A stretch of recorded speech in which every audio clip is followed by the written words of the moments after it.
Voilà pourquoi on n'encourage pas aux uns aux autres. Je vous en supplie, ne touchez jamais une femme qui n'est pas votre femme. Amen. Parce que la génération actuelle, là, il y a beaucoup de légèreté. Même lorsque vous êtes en projet, évitez de toucher les sœurs, évitez de toucher les dos des sœurs, les mains des sœurs, n'importe comment. Il faut éviter ça. Il faut avoir la rigueur, la rigueur.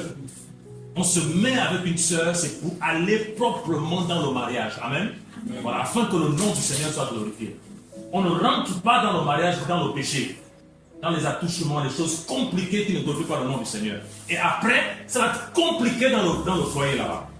Il faut la crainte du Seigneur.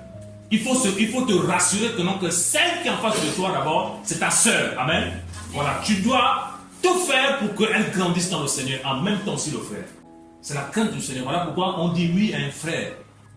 Quelqu'un qui craint le Seigneur, quelqu'un qui veut le Seigneur, quelqu'un qui veut aller loin avec le Seigneur. Regardez, quand tu prends quelqu'un qui craint le Seigneur, il ne va pas te regarder toi d'abord, il va regarder le Seigneur. Amen. Il va refuser de blesser le cœur du Seigneur. Il va se dire, si je fais ça, je blesse le cœur du Seigneur. Voilà pourquoi, même au téléphone, quand tu t'es mis en projet avec une soeur, même au téléphone, fais attention à ce que tu dis. Tu ne dois pas souiller la soeur, ni le frère. Il faut que quand tu parles, ça avec beaucoup de pureté et de retenue.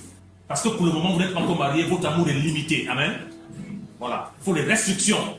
Et ça, c'est quand on a la crainte du Seigneur qu'on agit comme ça. Et quand on agit comme ça, quand vous entrez dans le foyer comme ça, la gloire du Seigneur vous accompagne.